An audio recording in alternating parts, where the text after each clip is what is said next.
Assalomu alaykum. Dasturimizni rasmiy xabarlar bilan boshlaymiz. 13 fevral kuni Prezident Shavkat Mirziyoyev raisligida tarmoq va hududlarda yuqori iqtisodiy o'sish sur'atlarini ta'minlash bo'yicha asosiy vazifalar muhokamasiga bag'ishlangan video selektor yig'ilishi bo'lib o'tdi. Yig'ilishda tarmoq va hududlar rahbarlarining hisobotlari tinglandi. Prezident Shavkat Mirziyoyev kosmosga sun'iy yo'ldosh uchirish hamda birinchi o'zbek fazogirini tayyorlash bo'yicha dastlabki ishlar taqdimoti bilan tanishdi. O'zbekiston kosmonavti fazoda bo'lishi doirasida olib borilishi mumkin bo'lgan tadqiqotlar yo'nalishi sifatida tibbiyot va biologiya, o'simliklar genetikasi, materialshunoslik taklif qilindi. 2028-yilda Samarqand shahrida kosmos bo'yicha xalqaro kongress o'tkazish masalalariga ham to'xtalib o'tildi. Prezident Shavkat Mirziyoyev 16 fevral kuni Ramazon oyida ehtiyojmand aholining ijtimoiy himoyasini yanada kuchaytirish masalalariga bag'ishlangan yig'ilish o'tkazdi. Har bir mahallada ehtiyojmand oilalarning aniq va shaffof ro'yxatini shakllantirish, yordamlarni fuqarolarning dini, millati va ijtimoiy kelib chiqishidan qat'iy nazar teng va adolatli tarzda yetkazish shartligini alohida ta'kidladi. Mas'ul idoralarga bu borada qat'iy nazorat o'rnatish topshirildi. 17 fevral sanasida O'zbekiston Respublikasi Prezidenti Shavkat Mirziyoyev rafiqasi hamrohligida amaliy tashrif bilan Amerika Qo'shma Shtatlariga tashrif buyurdi. AQShga tashrif doirasida Prezidentimiz Tinchlik kengashining birinchi sammiti va bir qator ishbilarmonlik tadbirlarida ishtirok etdi. Shavkat Mirziyoyevning Washingtonga amaliy tashrifi AQSh savdo vaziri Howard Lutnick bilan uchrashuvdan boshlandi. O'zbekiston AQSh strategik sherikligini yanada mustahkamlashning amaliy jihatlari, shuningdek ustuvor yo'nalishlarda kooperatsiya loyihalarini ilgari surish masalalari muhokama qilindi. Washington shahriga tashrifning ishbilarmonlik tadbirlari davomida O'zbekiston Respublikasi Prezidenti Shavkat Mirziyoyev, AQSh Eksport-Import banki prezidenti va raisi Jon Yovanovich hamda Xalqaro moliyaviy taraqqiyot korporatsiyasi bosh ijrochi direktori Ben Blackni qabul qildi. Uchrashuv yakunida O'zbekiston Prezidenti AQSh savdo vakili Jameson Greerni joriy yilning iyun oyida bo'lib o'tadigan Toshkent xalqaro investitsiya forumida ishtirok etishga taklif qildi. Video aloqa orqali uchrashuvda O'zbekiston hududlari rahbarlari ham qatnashdi.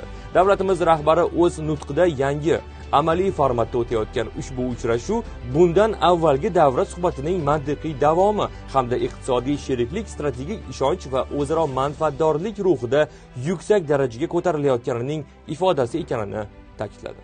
Davlatimiz rahbari ishtirokida yuqori templarda o'tkazilayotgan uchrashuv va muzokaralar, yurtimizda olib borilayotgan keng ko'lamli islohotlar xususidagi rasmiy xabarlar bilan tanishib boring. Ko'rishguncha xayr, omon bo'ling.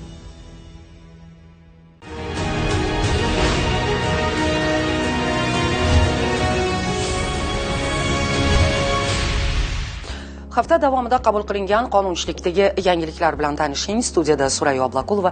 Assalomu alaykum. O'zbekiston Respublikasining ayrim qonun hujjatlariga transport xizmati ko'rsatishni tashkil etish tizimini takomillashtirishga qaratilgan o'zgartirish va qo'shimchalar kiritish to'g'risidagi qonun bilan metropolitenda harakat xavfsizligi talablarini buzganlik uchun ma'muriy javobgarlik belgilandi. O'zbekiston Respublikasining ayrim qonun hujjatlariga o'zgartirish va qo'shimchalar kiritish to'g'risidagi qonunga ko'ra tadbirkorlarning ortiqcha sarson bo'lishiga sabab bo'luvchi ayrim normalar tartibga solindi. Kiritilgan o'zgartirishlarga ko'ra davlat o'rmon xo'jaligi organlari o'rmon fondining foydalanilmayotgan yerlari jismoniy va yuridik shaxslarga elektron onlayn auksion orqali ijara huquqi asosida berishi mumkinligi belgilandi. Mahalliy ishlab chiqarish va sanoat kooperatsiyasini yangi tizim asosida rivojlantirish bo'yicha birinchi navbatdagi chora-tadbirlar to'g'risidagi Prezident farmoniga ko'ra quyidagilar tashkil etiladi. Sanoat kooperatsiyasi va davlat xaridlari agentligi agentlik, sanoat kooperatsiyasi va davlat xaridlari agentligi boshqaruv kengashi, iqtisodiyot va moliya vazirligining davlat xaridlari sohasidagi vazifa, funksiya va vakolatlari agentlikka o'tkaziladi. Maktabgacha ta'lim va tarbiya tizimini yanada takomillashtirish chora-tadbirlari to'g'risidagi Prezident farmoni qabul qilindi. Unga ko'ra 1 yillik maktabga tayyorlov guruhlarining ta'lim dasturi majburiy umumiy o'rta ta'limning dastlabki bosqichi sifatida kiritiladi.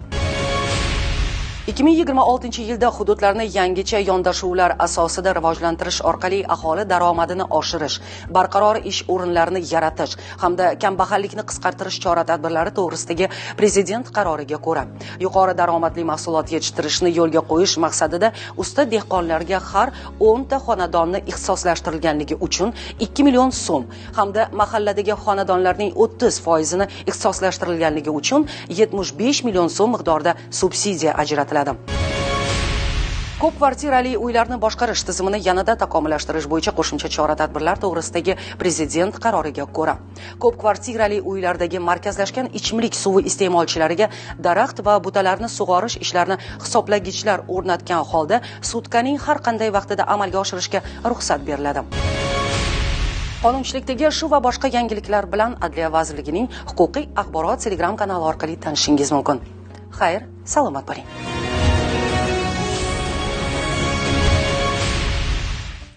Respublika Ma'naviyat va ma'rifat markazi va O'zbekiston futbol assotsiatsiyasi o'rtasidagi hamkorlik memorandumi asosida O'zbekiston futbol assotsiatsiyasi huzuridagi 15 ta futbol akademiyasining ma'naviy ma'rifiy ishlar bo'yicha direktor o'rinbosarlarini o'qitish bo'yicha o'quv seminar dasturi ishlab chiqildi.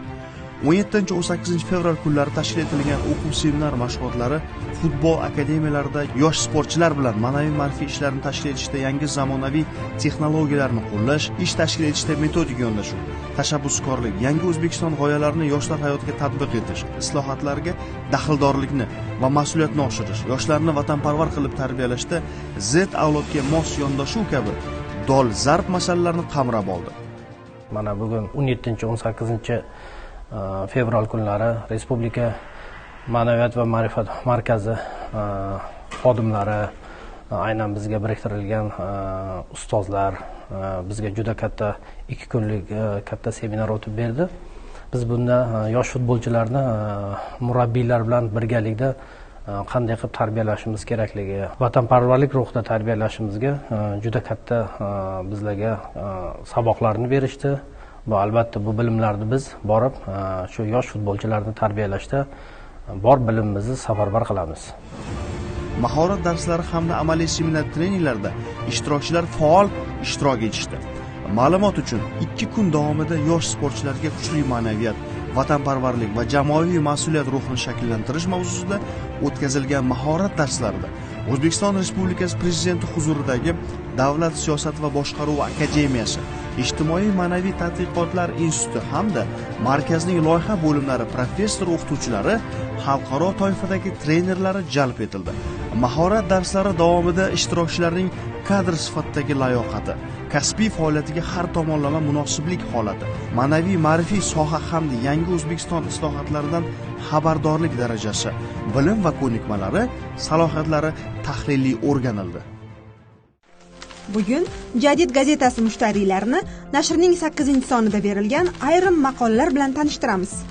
Dilemma, qadriyat yoxud taraqqiyot gazetaning bu galgi sonida muallif Sobir Salimning Tokio universiteti professori bilan tayyorlagan suhbati berilgan. Unda taraqqiyot va qadriyat bir-biriga zid dilemma emasligi, Yaponiyaning siyosiy yuksalishi, demokratiyasi, iqtisodiy mo'jizasi va globallashuv sharoitida milliy an'analarni saqlash masalalari chuqur tahlil qilingan. Ko'pchilik Yaponiya, AQSh va Yevropadan farqli muhitga, toza ozoda makonga ega davlat deb biladi. Chindan ham shundaymi? Xulosani o'zgalar aytgani ma'qul. Milliy o'ziga xoslikni saqlash muhimligini Yaponiya hukumati ham yaxshi tushunadi. Gap aylanib yana demografiyaga taqaladi. Nufus qisqarayotgan pallada millatning ayniyatini muhofaza qilish yana dolzarb ahamiyat kasb etadi. Shuningdek, gazetada professor Rustambek Shamsuddinovning Fikr uchun jazo nomli maqolasi chop etildi. Ajdodlar nomini xotirlash millatni ulug'laydi. Ayniqsa, asossiz qatag'on qilingan, taqdiri uzoq yillar noma'lum qolgan shaxslar, jadid bobolarimiz qadr-qimmati, pokiza nomlarini tiklash bugungi kunning muhim ma'naviy vazifalaridan sanaladi. Ayni maqolada qatag'on yillarda nohaq jazoga tortilgan Nizom Qoziyevning taqdiri orqali butun bir davr fojiasi, tizimning inson hayotiga nisbatan shafqatsiz munosabati faktlar asosida bayon qilingan. Oradan yillar o'tsa-da, Nizom Qoziyev taqdiri mavhumlikda qolmoqda. Millatimizning yana bir o'g'loni rasman oqlanganiga qaramay, uning halok bo'lgani yoki otib tashlangani yuzasidan aniq ma'lumotlar hanuzgacha to'liq aniqlanmagan. Qatag'onning yana bir og'riqli jihatlaridan biri ham shu. Nashrdan o'rin olgan shu va boshqa maqolalarning to'liq matnini gazetaning rasmiy sahifalaridan o'qishingiz mumkin.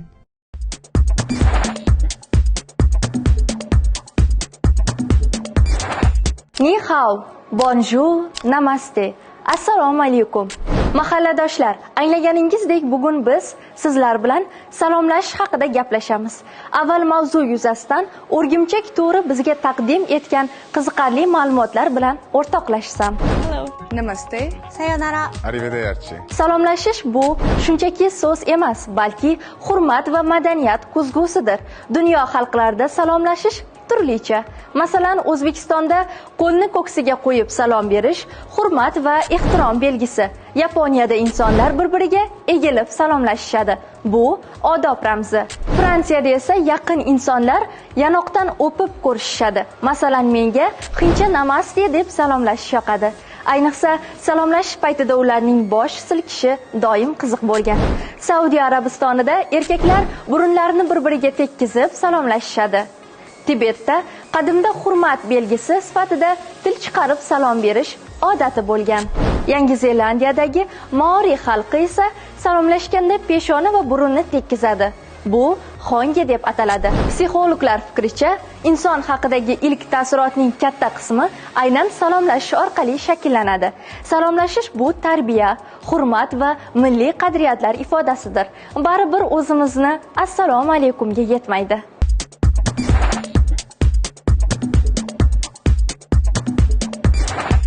Mahalladoshlar, salomlashishni ham mavzu qilib chiqadimi, boshqa mavzu yo'qmidi degan fikrdagi odamlar ham bizni tomosha qilmoqda.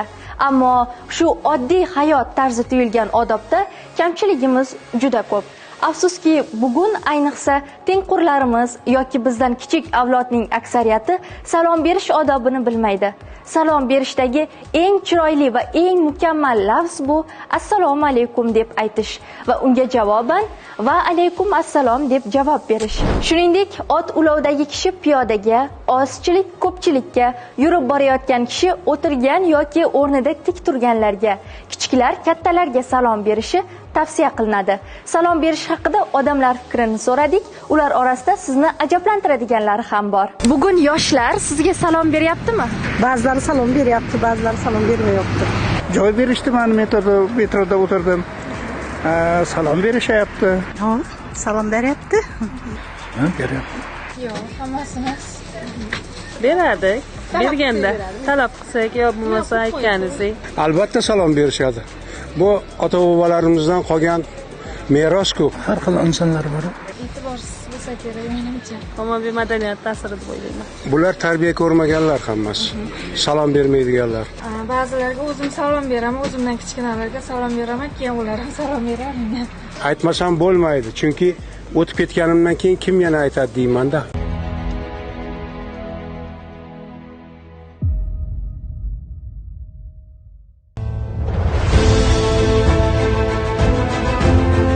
Targ'ibotda juda katta.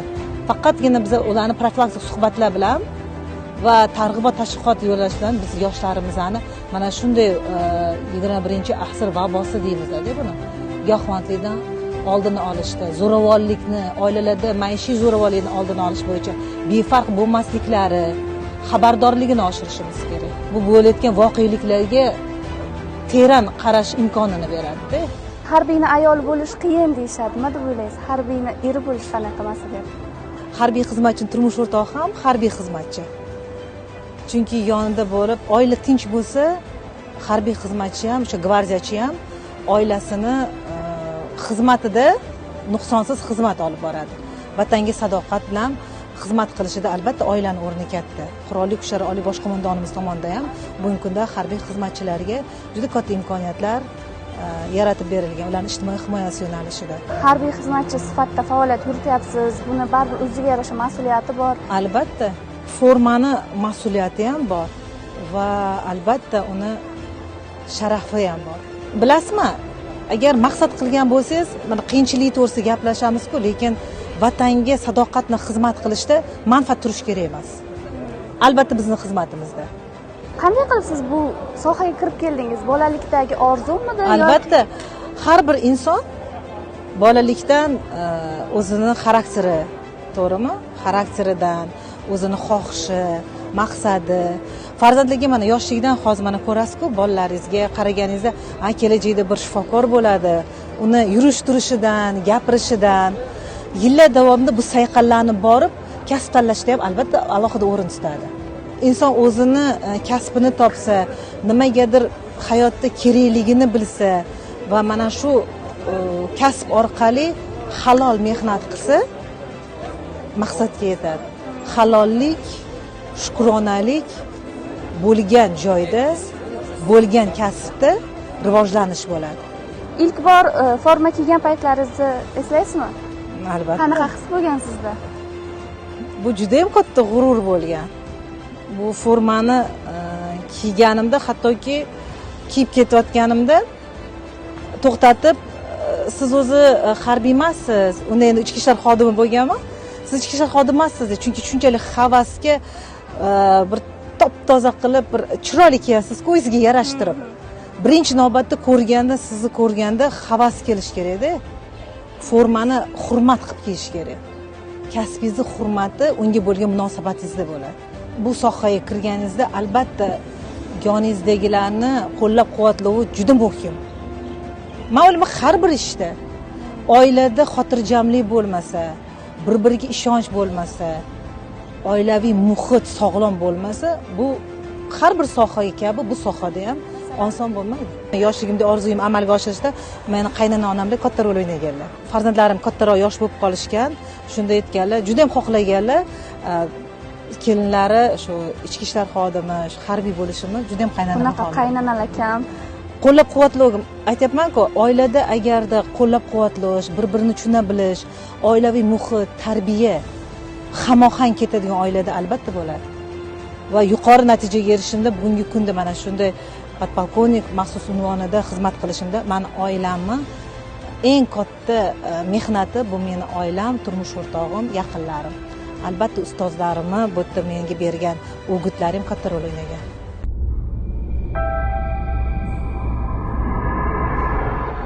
Amerikalik tadqiqotchilar Neil Howe va William Strauss 1991-yilda turli yoshdagi kishilarning umumiy falsafasiga asoslangan Avlodlar nomli kitobini chop etdi.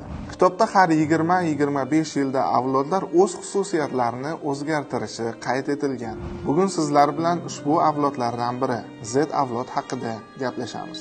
Bu avlod 1996-yildan to 2010, ba'zi manbalarda 2012-yilgacha tug'ilgan odamlar. Ularni qo'llarida smartfon yoki planshet bilan tug'ilgan deyish mumkin. Bola hali o'qish yoki gapirishni bilmasdan turib, planshet yoki kompyuterni qanday yoqishni biladi. Boshqacha qilib aytganda, zoomerlarni tarbiyalashda nafaqat ota-onalar, balki turli ijtimoiy tarmoqlar va ko'plab blogerlar ishtirok etmoqda. Bu avlod vakillari yangicha fikrlashi, tez moslashuvchanligi va axborotni tez qabul qilishi bilan ajralib turadi. Biroq ular duch kelayotgan muammolar ham o'ziga xos va murakkab. Birinchisi, raqamli qaramlik va ijtimoiy tarmoqlar bosimi. Z avlod ko'p vaqtini internetda o'tkazadi. Ayniqsa Instagram, TikTok va Telegram kabi platformalar kundalik hayotning ajralmas qismiga aylangan. Doimiy onlayn bo'lish ehtiyoji, boshqalar bilan o'zini taqqoslash va ideal hayot tasvirlari yoshlarning ruhiy holatiga salbiy ta'sir ko'rsatishi mumkin. Ikkinchisi, ruhiy salomatlik bilan bog'liq muammolar. Z avlod orasida stress, xavotir va depressiya holatlari ko'paymoqda. Tezkor hayot sur'ati va yuqori talablar yoshlar zimmasiga katta bosim yuklaydi. Ba'zi hollarda ular o'z muammolari bilan yolg'iz qolib ketadi. Uchinchisi, ta'lim va kasb tanlashdagi noaniqlik. Texnologiyalar tez rivojlanayotgani sababli ko'plab an'anaviy kasblar yo'qolib, yangilari paydo bo'lmoqda. Bu esa yoshlar oldida qaysi kasbni tanlash kerak degan savolni yanada dolzarb qiladi. To'rtinchisi, ijtimoiy va iqtisodiy bosim. Uy-joy narxlarining oshishi, ish o'rinlari raqobatining kuchayishi ham Z avlod uchun muammo bo'lib qolmoqda. Mustaqil hayot boshlash avvalgi avlodlarga qaraganda hozirda yanada murakkabroq. Shu o'rinda Jonatan Haydning Behalovat avlod kitobini o'qishni tavsiya etib ketaman.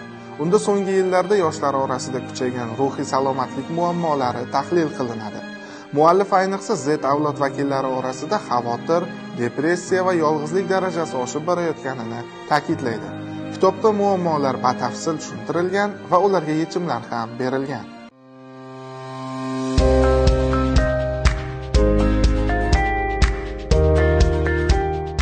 Milliy qadriyatlar va an'analar.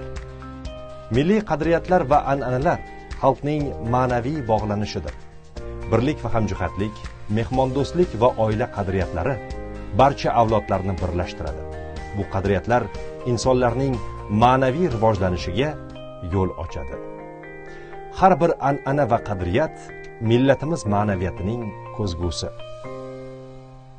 Trendga aylanib borayotgan mana shunaqa videolarni ko'pchiligimiz ko'ryapmiz. To'g'rimi? Aslida bu videolarni yasash juda ham oson. Keling biz birgalikda shunaqa video yasashni ko'rib chiqamiz.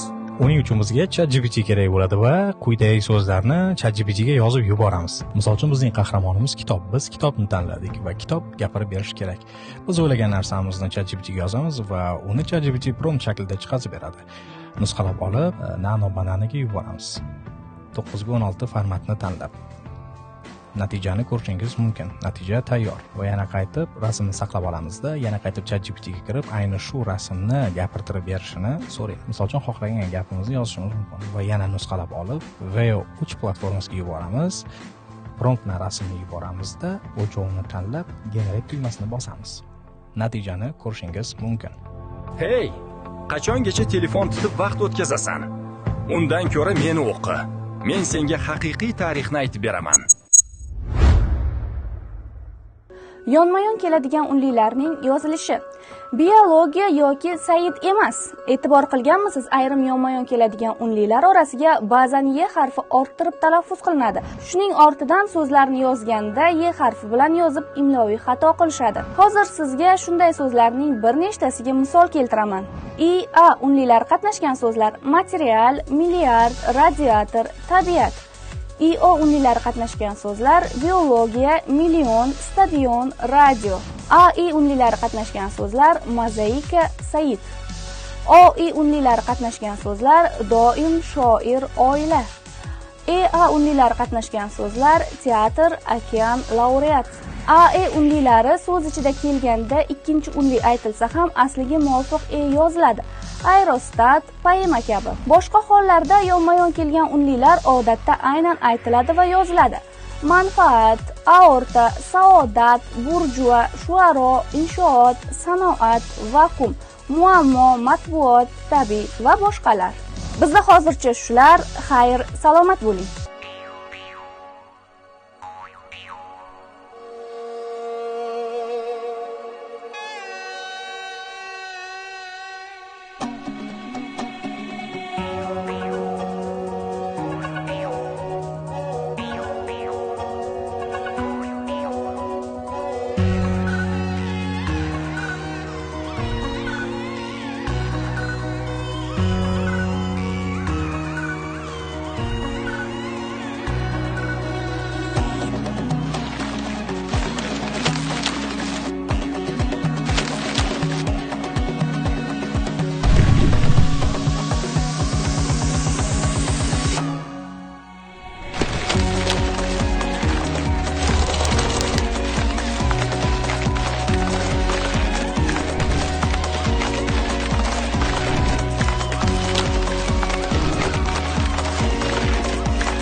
Siyosiy ma'rifat soatining video kontentlarini Telegram sahifasiga ulangan holda doimiy kuzatib boring. E'tiboringiz uchun rahmat.